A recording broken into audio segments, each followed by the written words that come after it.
Ang kwento ni Tomby. Ang kwentong ito ay hango sa totoong buhay. Mula ito sa isa nating tagapakinig na itago na lang natin sa pangalang Ingo. Walang eksaktong taon. Probinsya ng Capiz.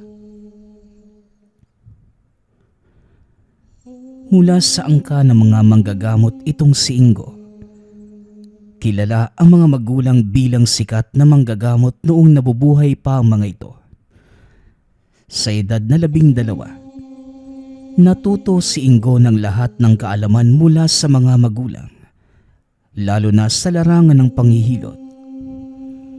Tila likas sa kamay ng bata ang kahusayan. Dahil simula ng matuto, marami itong napagaling. Ngunit lingid sa kaalaman ng binata na higit pa sa panghihilot ang gampanin. Isa sa mga naging unang pasyente ni Ingo, ang dalagang kaklase na tawagin na lang natin sa pangalang Maymay. Naglalakad ito papasok sa paaralan. Aksidenteng nahulog sa hagdan at sakto namang naroon din si Ingo na mga sandaling yun. Kaya naagapan niya ito. Miss, ayos ka lang ba? Mukhang masama yung bagsak mo . Huwag ka munang gumalaw. Baka nabalian ka. Masakit yung binti ko. Mukha ngang nabalian ako. Aray? Tugon ng dalaga. Maaga pa ng mga oras na yon, kaya walang masyadong tao sa pasilyo. Dali-daling hinawakan ni Ingo ang pulso ng dalaga para matukoy kung saan ang diferensya. Mukhang sa bandang hita mo yata ang bali, miss. Pero huwag kang mag-alala. Hindi naman nabasag ang buto mo . Lumis lang ng kaunti dahil sa lakas ng pagkakabagsak mo. Medyo may katabaan ang dalaga, kaya hindi malayong malihis ang buto sa oras na magkamali ito ng bagsak. Paano mo namang nahulaan? Nanguhula ka ba? Hindi, miss. Isa akong manghihilot.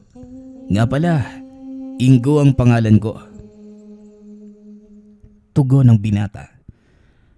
Nakatitig lamang sa kanya ang dalaga. Hindi maitatangging may itsura talaga si Ingo.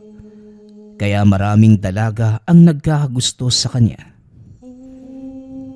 Maymay nga pala ang pangalan ko. Pwede ba? Ikaw na lang ang humilot sa akin? O sige, pero kailangan mong tumayo para makalipat tayo doon sa may klinika. Mas mabuti doon. Maaari kang humiga at walang makakakita.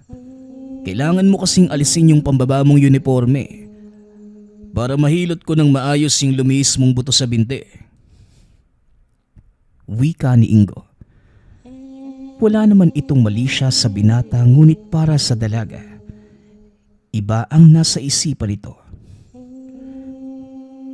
Sige, walang problema.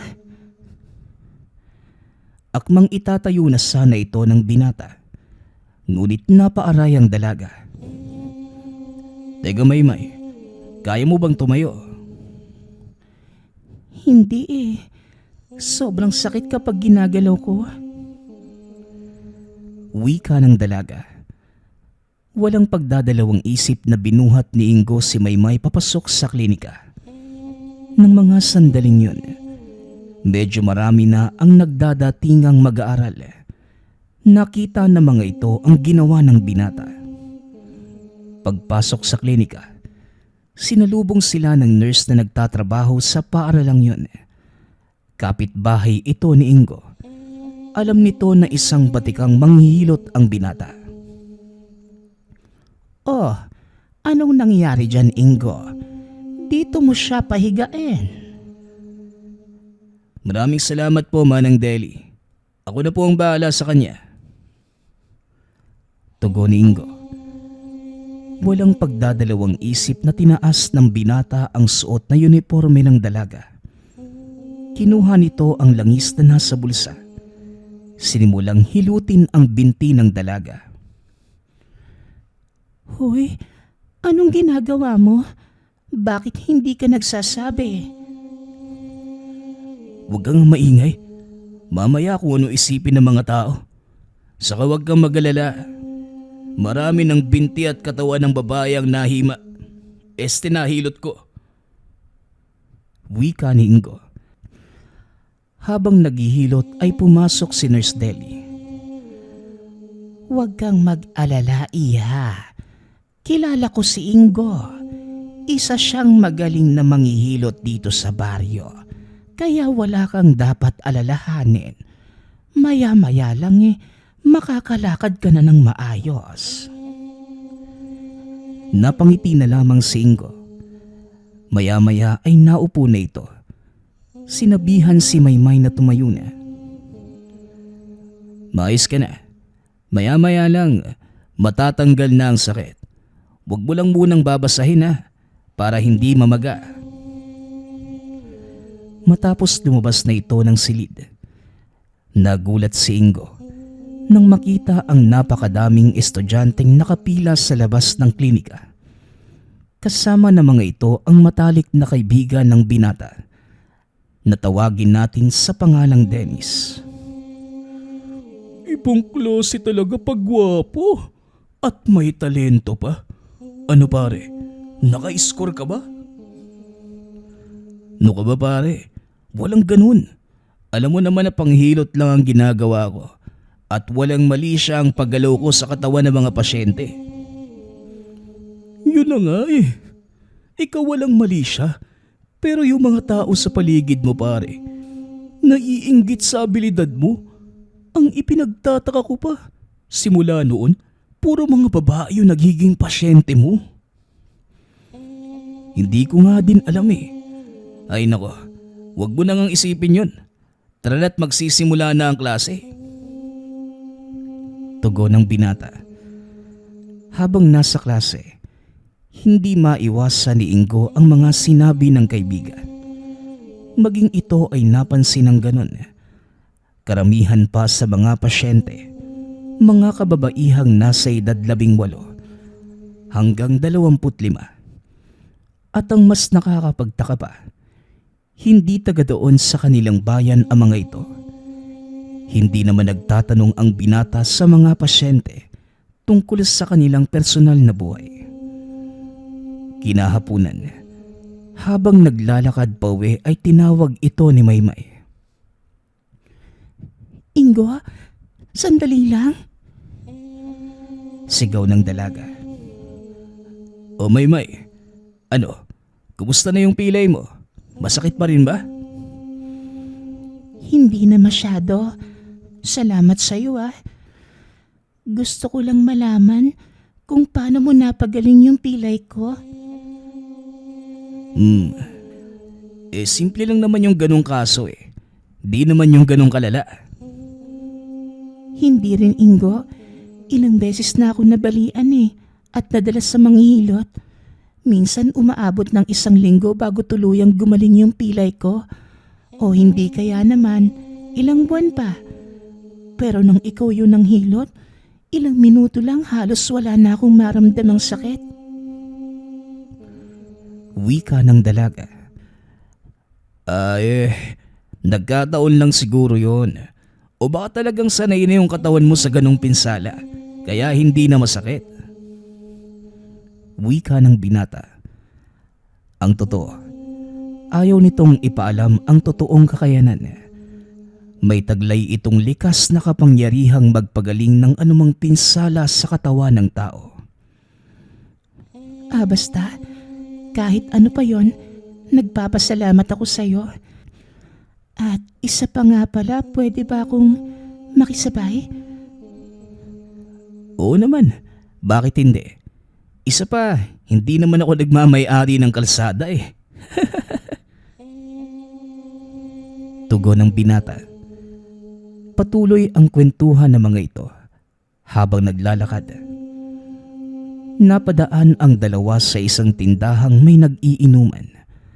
Ang ilan sa mga ito, kabataang delinkwente na mga kaklase nila Ingo.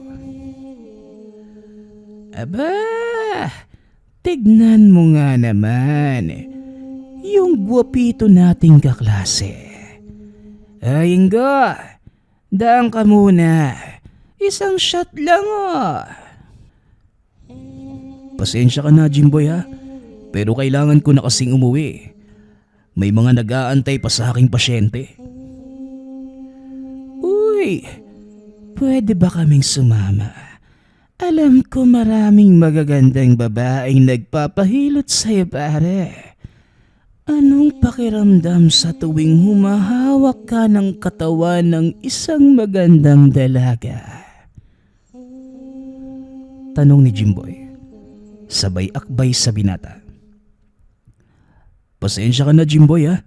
Sa susunod na lang ako sasabay sa inyo. Kailangan ko na talagang umuwi. Ngunit sa halip na hayaan itong umalis, hinawakan ni Jimboy na mahigpit ang balikat ng binata. Alam mo ba, suyang-suya ako sa ugali mo. Napakayabang mo. Bakit? Sino ka ba sa tingin mo? Pareho lang naman tayong anak ng manggagamot Kung gugustuhin ko, kayang-kaya ko ding gawin ang ginagawa mo. Kung ganun, wala kang dapat kainggitan sa akin. Kung ako sa'yo, ititigil ko na ang ginagawa mo. Paano kung ayaw ko? May magagawa ka ba? Sa pagkakataong yun, si Maymay na ang sumagot. Jimboy, wala namang ginagawa sa'yo si Ingo. Ano bang problema mo? Napangiti naman si Jimboy. Ibinaling ang atensyon kay Maymay. Bakit, Maymay? Masarap bang humilot si Ingo? Nagustuhan mo ba? Kaya naman pala magkasabay kayong umuwi. Bahagyang umatras si Maymay. Walang pagdadalawang isip na sinipa ang binata sa tiyan. Tumalsik ito at namilipit. Nagsipagtayuan naman ang mga kasamahan nito. Ano? Sinong gustong sumunod? Tanong ng dalaga. Nung una ay natakot pang sumugod ang mga kalalakihan. Ngunit nang sumigaw si Jimboy, isa-isang nagsipagdamputan ng bote ang mga ito. Sinugod ang dalawa. Hinawakan ni Ingo ang isa sa kanila sa braso. Laking gulat ng lalaking yun. Biglang sumakit ang kamay na hinawakan ni Ingo. Kung kaya kong magpagaling, kaya ko ding magbigay ng sakit. Kaya pag-isipan niyong mabuti ang susunod niyong gagawin. Wika ng binata. Ngunit wala ni isa sa mga ito ang nakinig. Sunod-sunod na sumugod ang mga kalalakihan. Pinagtulungan pa ang binata. Kagaya ng naunang sumugod kay Ingo, namilipit din sa sakit ang mga kasamahan nito. Teka, anong ginawa mo sa kanila? Walang hiya ka. Binalaan ko na kayo, pero hindi kayo nakinig. Ngayon kung gusto niyong gumaling yung mga pinsala niyo, pumunta kayo sa bahay ko. Inaya na nito si Maymay na umalis. Hindi naman maiwasang magtanong ng dalaga kung ano ang ginawa nito sa mga kalaban. Ibang klase yung ginawa mo kanina. Walang kahirap-hirap mo silang pinatumba. Sabihin mo nga sa akin, ano bang meron dyan sa kamay mo? Namana ko to sa tatay ko. Ang sabi niya noon, kamay ng bathala ang tawag sa kakayanan ko. Nagagawa ko daw manakit at magpagaling ng kahit anong pinsala sa katawan. Pero hilot pa lang ang natutunan ko Hindi na naituro sa akin ni tatay ang iba pa. Bata pa kasi ako nung namatay sila ni nanay Kamay ng bathala? Ngayon ko lang narinig yan ah. Pero ano nga ba naman yung alam ko? Hindi naman ako naniniwala sa mga agi-agimat na yan eh. Hindi naman agimat yung kamay ng bathala, Maymay. Likas yun na kakayanan ng isang tao na pwede niyang ipasa sa kapanganakan. Kailangan nga lang ng pagsasanay para mapalabas ito at magamit ng maayos. Hindi na namalaya ng dalawang nakarating na pala sila sa tahanan ng binata. Nagulat na lamang si Maymay. Napakadaming taong nakapila sa labas. Karamihan sa mga ito ay kababaihan. Ang ilan ay nakasakay pa sa magagarang sasakyan, habang ang ilan naman, pawang pangkaraniwan lamang. Tinignang mabuti ng dalaga ang mga panauhin ni Ingo. Napagtanto nitong wala ni isa sa kanila ang taga doon sa baryo. Totoo pala yung sinasabi ni na Jimboy. Halos lahat ng pasyente mo, babae. Nagulat naman si Ingo dahil nakasunod pa din ito sa kanya. Hoy, lumampas ka na yata sa bahay mo ah. Anong ginagawa mo dito? Oo nga eh. Masyado kong nalibang sa pakikipag-usap. Pero nandito na lang din naman ako. Bakit hindi na lang kita panoorin? Ikaw ang bahala. Kaso, hindi kita maaasikaso ha. Kaya diyan ka na muna. Wala namang problema. Gawin mo lang yung gawain mo. Manunood lang ako. Tugon ng dalaga. Sinimulan na ni Ingo ang panghihilot. Ilang sandali pa ang nakalipas. Napansin na nitong nakatulog si Maymay. Napangiti na lamang ang binata dahil alam niyang pagod din ito sa buong araw nilang gawain sa paaralan. Halos nangangalahati pa lamang ang binata sa mga pasyente nang dumating ang grupo ni Jimboy. Tanaw na ng binata ang mga ito mula sa bintana. Kaya dali-daling lumabas si Ingo upang pigilan ang grupo sa panggugulo. Jimboy, kung manggugulo lang kayo, mas makakabuting wag yun ang ituloy. Ikaw ang nagsabing pumunta kami para ipagamot yung mga pinsala namin. Huwag kang mag-alala, hindi na ako manggugulo. Pasensya ka na, tama ka nga. Lasing lang kami. Pasensya na. Tugon ni Jimboy.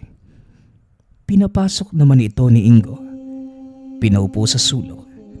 Nakita nito si Maymay na natutulog sa mahabang upuan.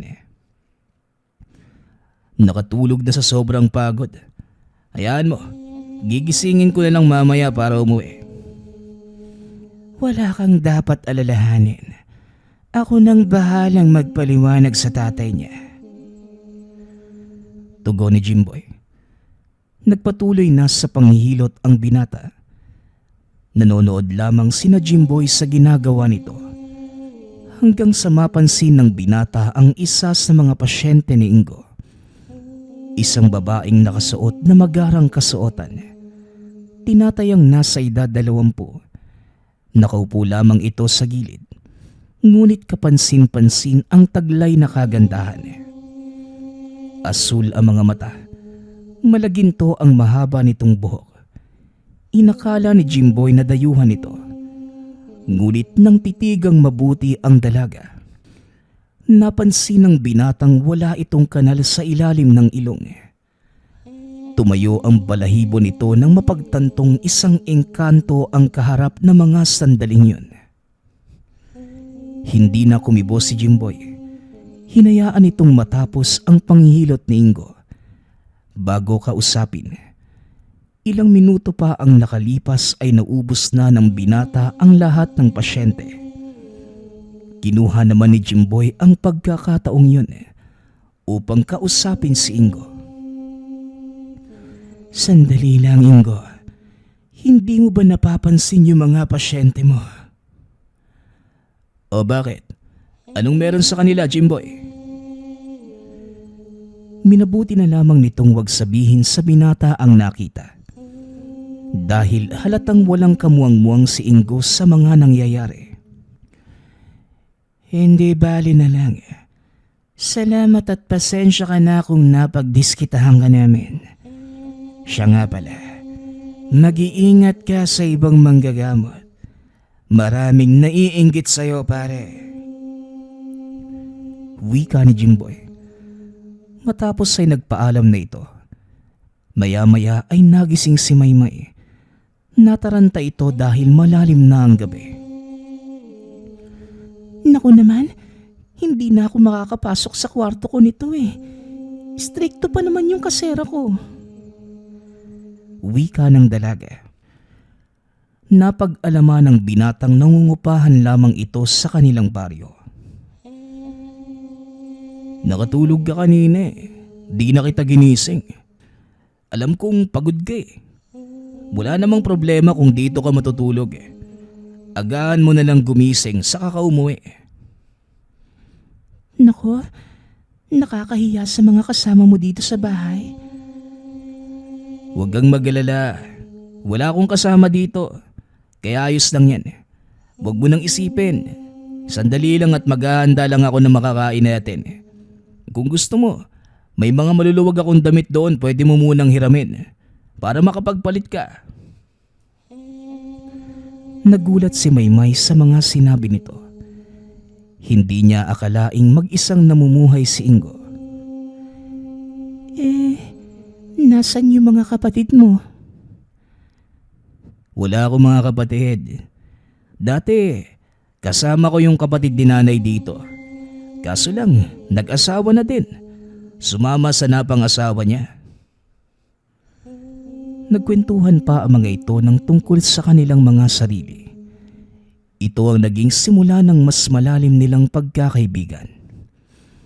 Sa paglipas ng mga araw, lalong lumalim ang kanilang pagkakaibigan. Hanggang sa naging komportable na din si Ingo sa presensya ng dalaga. Madalas magkasama ang mga ito, kahit sa mga araw na wala silang pasok. Madalas na ding nagpupunta si Maymay sa tahanan ni Ingo upang tumulong sa panghihilot ng binata. Dito unti-unting naunawaan ni Maymay ang totoong kakayanan ni Ingo. Isang hapon, kakauwi lamang ng dalawa galing sa paaralan. Dumiretso ang mga ito sa tahanan ni Ingo. Ngunit sa pagkakataong yun, walang pasyente ang binata. Bagay na labis naman itong ipinagtataka. Mukhang ngayon araw lang nabakante yung bakuran ko ah. Nasa na kaya yung mga pasyente ko? Akbang papasok na ito ng tahanan nang mapansin ni Maymay ang pulbos na nakakalat sa atangan. Ingo, ikaw ba ang may gawa nito? Hindi ko alam, May. Ngayon ko lang din napansin ang pulbos na yan. Maya-maya pa ay dumating si Jimboy kasama ang isa pang lalaki. Malamang nagtataka ka kung ano ang pulbos na yan. May kung sinong naglagay ng pinaghalong abo at apog sa tanga ng bahay mo. Kaya hindi makapasok ang mga pasyente mo. Teka, ano bang ibig mong sabihin? May mga taong naiinggit sa'yo. Karamihan sa kanila, gusto kang pabagsakin. Sinabi sa akin ng pamangking ko ang tungkol sa nakita niya dito. Siya nga pala ang tiyuhin ko. Ito yung sinasabi ko sa'yo nung nakaraang gabi. Hindi ko lang masabi ng lubusan dahil alam kong hindi ka maniniwala. Pwede niyo po bang sabihin kung ano talaga yung nangyayari? May dapat po ba akong ikabahala? Sa ngayon wala kang dapat ikabahala. Walisin mo lang ang pulbos na ito. Ayos na. Pero hindi natin alam kung ano ang susunod na gagawin ng mga kalaban. Naparito ako para tulungan ka. Kaya para magawa ko yon, gusto kong magtiwala ka sa akin. Hindi ko po alam kung ano yung sinasabi nyo. Pero kung magiging malaking problema yung nangyayari ngayon, gusto ko pong malaman ang lahat-lahat. Ang mga pasyenteng pumupunta sa'yo, alam mo bang hindi tao ang ilan sa kanila? Hindi ko po alam yung sinasabi ninyo. Hindi ko din kasi napapansin yung mga bagay na yun eh. Lalo pat abala ako sa paghimas, paghilot sa mga pinsala nila sa katawan. Sinasabi ko na nga ba ang kakayanan mo, isa sa pinakabihirang abilidad na maaaring taglayin ng isang tao dahil sa likas na kapangyarihan mong magpagaling ng anumang pinsala. Maging ang mga engkanto, nahihila nito palapit sa'yo. Ingo, hindi lang simpleng bale ang kayang gamutin ng mga kamay ng isang bathala. Wika ni Mang Henry. Sa isip ni Ingo, sa wakas ay nagkaroon ng taong makakapagpalinaw ng isipan at makakasagot na mga katanungang matagal na nitong hinahanapan ng tugon. Kung alam niyo ang tungkol sa kakayanang ipinamana sa akin ni tatay, pakiusap. Ipaliwanag po ninyo dahil gusto kong malinawan ang isipan ko sa lahat. Kung ganon, makinig kang mabuti. Ang kakayanan mo ay hindi talagang nagmula sa iyong ama. Ito ay likas sa iyo. Simula kapanganakan. Bihira ang mga taong kagaya mo. Mataas na uri ang kakayanang taglay ng mga kamay mo. Hindi lang tao ang kaya mong pagalingin, kundi pati mga engkanto. Paliwanag ni Mang Henry. Dagdag pa nito, dahil sa kakayanang taglay ng binata, marami ang naghahangad na mapatay siya.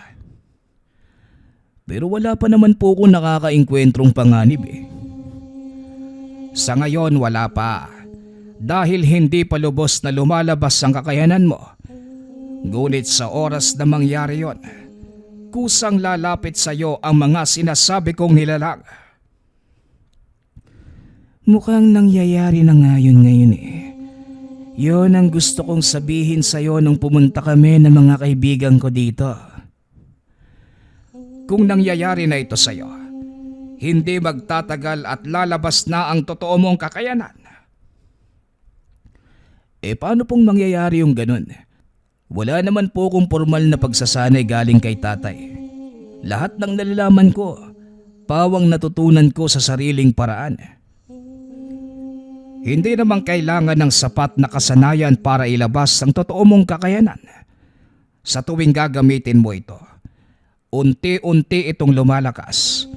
Magiging mas mabango ang kaluluwa nyo sa mga engkanto. Malalagay sa panganib ang buhay mo sa oras na lumabas ang kakayanan mo. Dahil hindi titigil ang mga elementong nagnanais na kunin ang kakayanan mo. Ano po ang dapat kong gawin? Hindi ko naman po pwedeng pabayaan yung mga pasyente ko. Malakas ka ngang manggagamot, pero hindi mo alam kung paanong protektahan ang iyong sarili. Wala naman pong nagturo sa akin ng mga dapat kong gawin. Ang alam ko lang, nakakatulong ako. Sapat na po yun sa akin. Hindi ko naman alintana yung maaaring mangyari. Kung gusto mo, kaya kitang turuan ng mga bagay na pwede mong gawin para protektahan ang iyong sarili sa mga masasamang elemento. Kayo po ang bahala. Wika ni Ingo. Kinabukasan dahil walang pasok, maagang nagpunta ang binata sa tahanan nila Jimboy.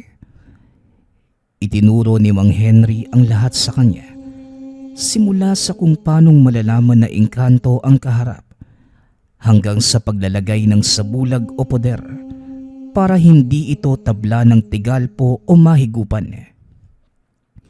Isang bagay din ang natuklasan ng binata. Sa tuwing manghilot ito, nakakaramdam siya na matinding panghihina. Nangyayari ang ganon, lalo pa kung hindi nakataas ang iyong depensa. Madali ka nilang nahihigupan. Kung ganun, Nagpapahilot yung mga engkanto sa akin. Hindi para magamot, kundi para kumuha ng lakas mula sa akin. Tama po ba? Tama ang sinabi mo, Ingo. May ihahalin tulad sa isang mutya ang kapangyarihan ng iyong mga kamay at asahan mong maraming maghahangad nito. Kung napapansin mo, marami ding naiinggit sa'yo. At aminin ko, isa na ako doon. Pero napag-isip-isip ko, lahat tayo ay may iba't ibang katangian. Kaya wala akong dapat kainggitan sa kung anong meron ka. Kung ganun, Mang Henry, turuan niyo po ako. Handa ako matuto ng lahat. Simple lang naman ang ituturo ko sa'yo. Wala namang komplikado sa mga yon. Ang importante lang, tatandaan mo ang lahat ng mga ibibiling ko dahil may mga dapat at hindi dapat na gawin habang nagsasanay ka. Nang araw ding yun, sinimula ng matanda ang pagtuturo. Nung una ay simpleng pagpapoder lamang at depensa. Ngunit habang tumatagal, lalong tumataas ang antas ng pagsasanay ng binata. Umabot ito na mahigit ilang buwan. Pinagsasabay ni Ingo ang pag-aaral, panggagamot at pagsasanay sa ilalim ng gabay ni Mang Henry. Mukhang wala na akong may tuturo pa sa'yo, Ingo. Lahat ng mga dapat mong malaman, naibigay ko na sa'yo. At base sa obserbasyon ko, nagagawa mo naman ito ng tama. Halos ibang-iba na ang Ingo na nakikita ko ngayon kesa sa Ingo na nakilala ko noon. Nagpapasalamat po ako sa inyo, Manong. At kahit napakahirap kong turuan, Hindi ka mahirap turuan, Ingo. Ang totoo, sa lahat na naging mag-aral ko, ikaw ang pinakamabilis matuto. Pero isa lamang ang ipinagbabawal ko, Ingo. Wag na wag mong aabusuhin ang mga itinuro ko sa'yo. Kahit ang kapangyarihang taglay mo, hindi yung binigay sa'yo para gamitin sa pansariling kapakanan. nagpatuloy sa panghilot ang binata. Dahil sa mga itinuro ni Mang Henry, mas naging epektibo ang panggagamot. Lalong lumakas ang pakiramdam ni Ingo pagdating sa mga engkanto at elementong nagpapagamot sa kanya. Hindi pinapahalata ng binata na alam niya ang tungkol sa mga ito. Ngunit isang gabi, habang naghahanda ng mga dadalhin sa paaralan, nang may kumatok sa pinto, nagtaka ang binata. Alam na mga tao sa kanilang baryo na ganong oras, nagpapahinga na si Ingo. Gayunpaman, pinagbuksan pa din ito ng binata. Laking gulat nito nang makita ang isang lalaking nakasuot na magarang kasuotan. Magandang gabi o. Anong maitutulong ko sa inyo? Ang totoo, hindi ako ang may kailangan sa iyo, binata, kundi ang aking Panginoon. Nang marinig ni Ingo ang sinabi ng lalaki, alam nitong engkanto ang kaharap. Kung ganon, maaari ko bang makilala ang iyong Panginoon? Papasukin mo siya sa aking tahanan. Tugon ng binata. Tinuruan din ito ni Mang Henry kung paanong makipag-usap sa mga engkanto. Naglakad palabas ng bakuran ang lalaki. Maya-maya ay bumalik din ito, kasama ang isang magandang babae. Siya si Lisa, ang aking Panginoon. Magandang gabi, Binibini. Anong may paglilingkod ko sa'yo? Gardo, sigurado ka bang matutulungan ako ng taong ito? Sigurado ako, senyorita. Marami sa mga kauri natin ang nagsabing napagaling sila ng taong ito. Tugon ni Gardo. Kitang-kita ng binata ang pagmamaliit sa kanya ng dalaga. Ngunit hindi ito nagpapekto. Tumuloy po kayo sa aking munting tahanan. Maaari ko bang malaman kung ano ang maaari kong idulot sa inyo? Hindi kami nandito para uminom ng tsaa o makipagkwentuhan sa'yo. Gusto kong malaman kung matutulungan mo ba ako o hindi. Hindi inaasahan ni Ingo ang sasabihin ng dalaga. Gayunpaman, tumugon pa rin siya rito. Depende kung anong uri ng tulong ang hinihingi mo. Tugon ng binata habang nakapamewang sa harapan ng dalaga. Malamang hindi mo ko kilala. Pagsisisihan mo ang kabastusan mo. Wika ng dalaga, sabay senyas sa mga kasamahan. Kung ano man ang gagawin ng kaibigan mo, huwag mo nang ituloy. Gusto ko lang ipaalala sa iyong Panginoon na nasa loob kayo ng aking teritoryo. Anumang masamang tangka ang gawin niyo, maaari ko itong ibalik sa iyo ng 10 ulit. Naparito kayo para hingi ng tulong ko, hindi para pairalin sa harapan ko ang hierarkiya ng inyong pagkatao. Wala akong pakialam kung gaano pakataas ang antas mo bilang isang engkanto. Hanggat nandito ka sa loob ng aking teritoryo, pantay-pantay lang tayo. Labastangan kang tao. Akmang sasampalin na nito si Ingo nang bigla na lang mamilipit dahil sa sakit ng tiyan. Ano nangyayari sa kanya? Yan ang gusto naming alamin.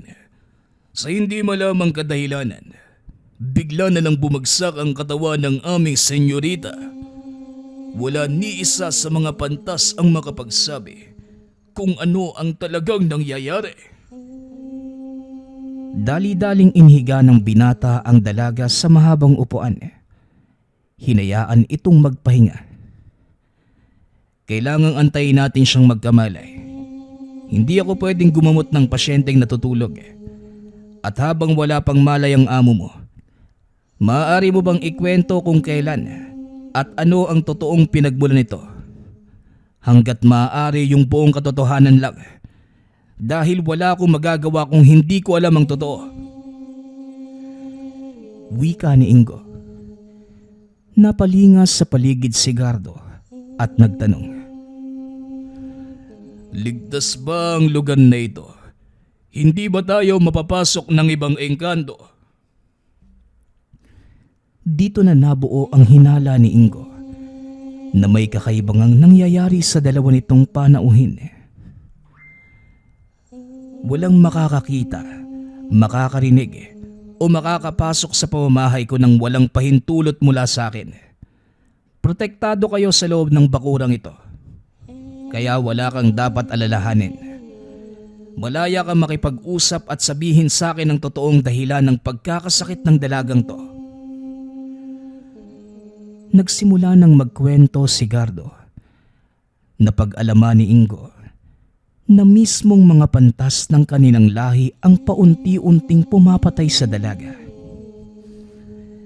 Mismong ang mga nilalang na pinagkukunan namin ng kaalaman ang naghahangad ng kamatayan ng aking amo. Unti-unting nilalason ng mga ito si senyorita. Ngunit wala akong magawa. Wala akong sapat na kapangyarihan para harapin sila. Alam ni Ingo na hindi siya maaaring manghimasok sa gulo ng mga engkanto dahil paglabag ito sa alituntunin ng mga manggagamot. Ngunit sa hindi malamang dahilan, naawa ito sa dalaga. Gardo, may ilang alituntunin akong dapat isaalang-alang, lalo na sa panggagamot. Kaya kong gamutin ang iyong amo. Pero hindi ako maaaring manghimasok sa problema ng inyong lahi. Nauunawaan ko. Ang tanging kahilingan ko lang, manumbalik sa dati ang lakas ng aking Panginoon. Nang sa ganon, Siya na mismo ang magpasya ng mga bagay na dapat gawin.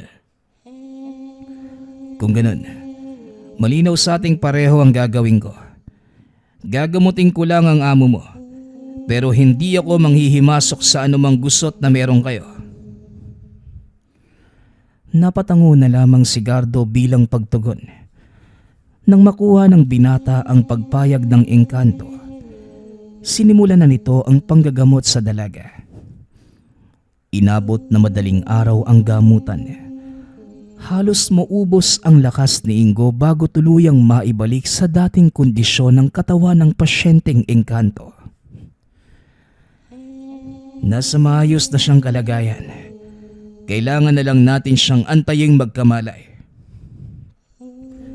Maraming salamat kung ganon. Heto, tanggapin mo ang aking handog. Regalo mula sa aming mayamang syudad. Wika ni Gardo habang inaabot ang isang maliit na supot. Binuksan ito ng binata. Nakitang mga butil ng gintong kasing lalaki ng munggo ang laman ng sisidlan. Pasensya ka na, pero hindi ako tumatanggap ng bayad. Nanggagamot ako para makatulong. At sapat ng kabayaran para sa akin ang makitang gumaling ang pasyente ko. Pakiusap, tanggapin mo ito at huwag mo itong isiping kabayaran sa nagawa mong tulong. Alam kong malinis ang hangarin mo bilang manggagamot at ito ay gantimpala sa iyo ng aming lahi. Hindi malaman ni Ingo ang gagawin ng mga sandaling yon.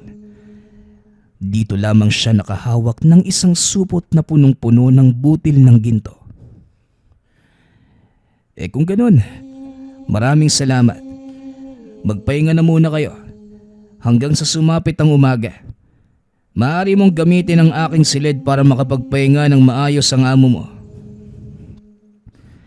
Dali-daling inilipat ni Gardo ang dalaga sa silid ng binata. Siya ang natulog sa mahabang upuan. Sa sobrang pagod, hindi na malaya ng binata ang takbo ng oras. Napahimbing ang tulog nito hanggang sa maramdaman na may kung sinong yumuyugyog sa kanya. Oy Ingo, gumising ka na? Anong oras na? Ang lakas pa din ng hilik mo. May klase pa tayo ngayon, no?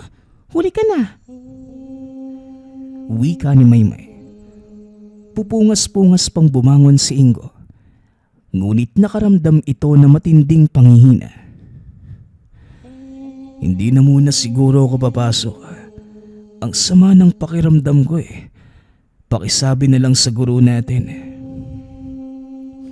Bakit? Ano bang ginawa mo kagabi? Nung umuwi ako, wala ka naman ng pasyente ah. Hindi tumugon si Ingo. Hindi maaaring sabihin ng binata ang nangyari. Nangako itong walang ibang makakaalam ng ginawang pagtulong sa mga engkanto. Oo nga, siguro napagod lang ako sa buong hapon na panghihilot. Hindi na naituloy ang sasabihin dahil biglang lumabas ng silid ng binata sa Elisa. Magandang umaga.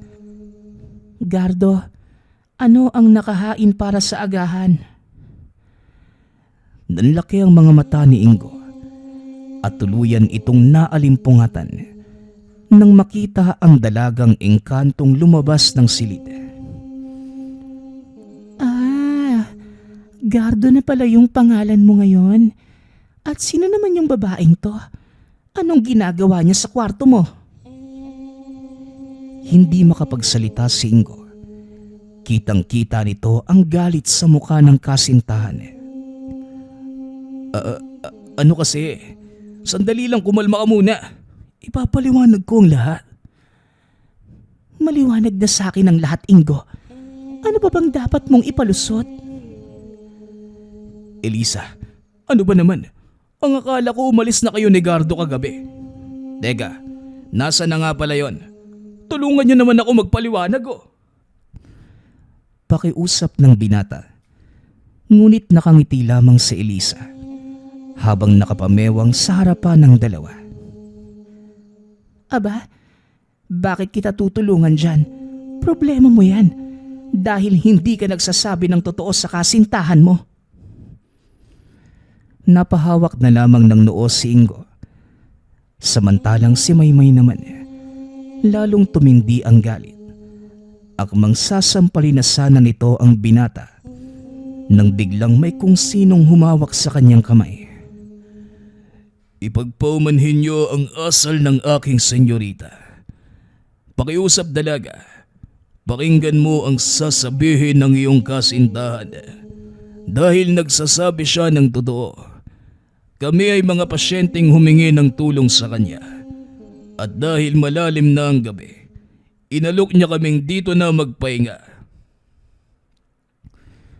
Unti-unting huminahon si Maymay. Tila napahiya sa inasal. Pasensya na, Ingo. Ang akala ko nambababae ka. O siya, hindi na din muna ako papasok. Aantayin ko na lang na dumaan si Jimboy para sabihin sa ating guro. Ilang sandali pa dumating na si Jimboy. Maging ito ay nagulat nang makita ang dalawang engkantong nakaupo sa sala. Anong ginagawa ng mga yan dito? Ang aga-aga naman ng mga bisita ninyo. Wika ni Jimboy habang nakahawak sa suot na medalyon. Kalma lang pare, hindi sila kalaban. Ang totoo, kagabi pa sila nandito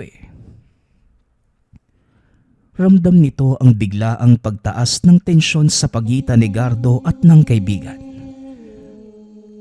Alam mo ba kung anong uri sila ng engkanto, Ingo? Biglang napatingin ang binata kay Maymay. Nakalimutan ni Jimboy na walang kaalam-alam ang dalaga sa mga nangyayari. Nakatitig lamang ito kay Ingo na tila nang hihingi ng paliwanag sa lahat ng mga narinig. Hinila ni Ingo si Jimboy palabas ng tahanan at doon kinausap. Ano ka ba naman? Nakalimutan mo bang walang alam si Maymay sa mga nangyayari?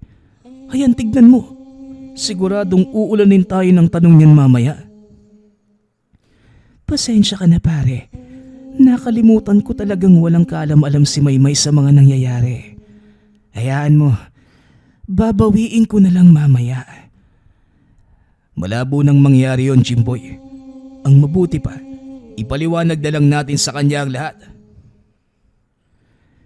Matapos ay sabay pumasok ang mga ito. Nang makitang nakikipag-usap kay Elisa si Maymay, mukha namang walang problema dahil nagtatawanan pa ang mga ito. Mukhang wala namang kakaibang nangyari pare. Siguro ayos lang din ang wag na nating sabihin sa kanya ang totoo. Mas mabuti pa din sa atin niya marinig ang lahat. Lalong-lalo na sa'yo. Ikaw yung nagbukas ng usapin tungkol sa mga bisita ko Napakamot na lamang ng ulo ang binata. Matapos ay lumapit ang mga ito sa kinaroroonan ni na Elisa at Maymay. O ano, tapos na kayong pag-usapan kung anong palusot ang gagawin nyo? Siguruhin mo lang, Ingo, napakapanipaniwala yung rason mo ha? Kung hindi, tatadyakan kita. Napalunok ng laway ang binata. Alam nitong hindi nagbibiro ang kasintahan. Ang totoo niyan, Maymay, mga engkanto talaga sila Kagabi pa sila nandito para magpagamot. At siguro namang kilala mo na kung sino si Gardo. Napakamot ng ulo si Maymay. Napahiya nito nang akalaing binago ng nobyo ang pangalan. Oo nga pala. Pasensya na din, Ingo Pero bakit hindi mo kagad sinabi na simula noon, engkanto na mga ginagamot mo?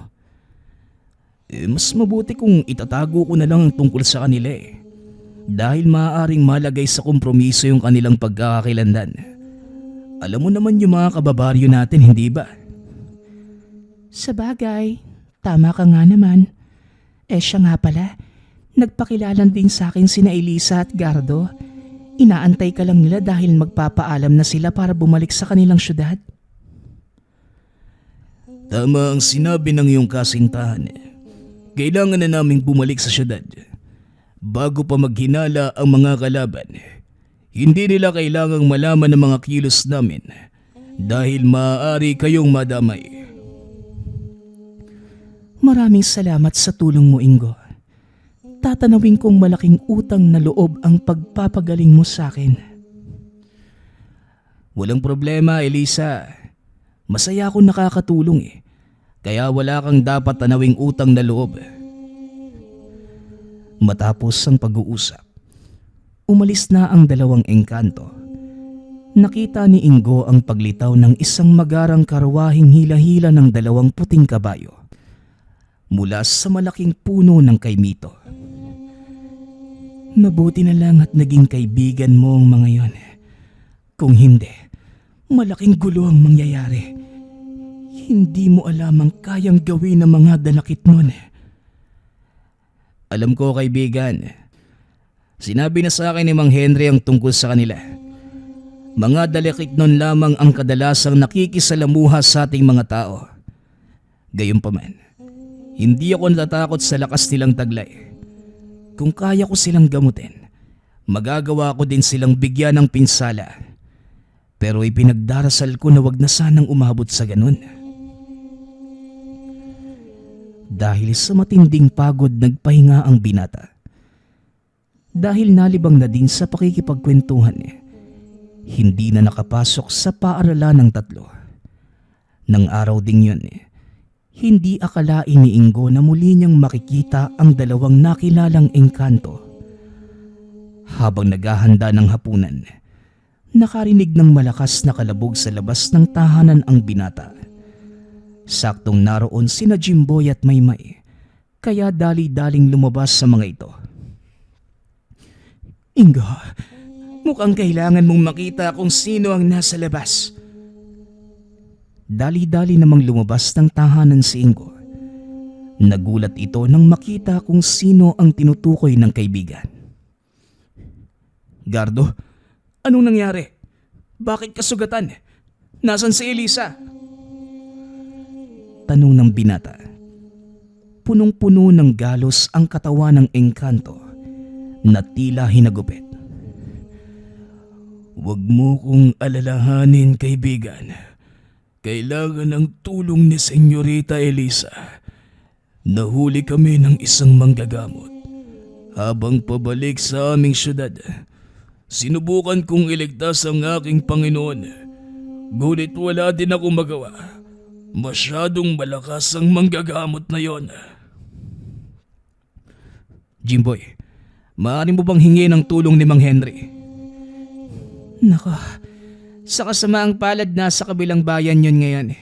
Kaya wala tayong ibang aasahan kundi ang mga sarili natin.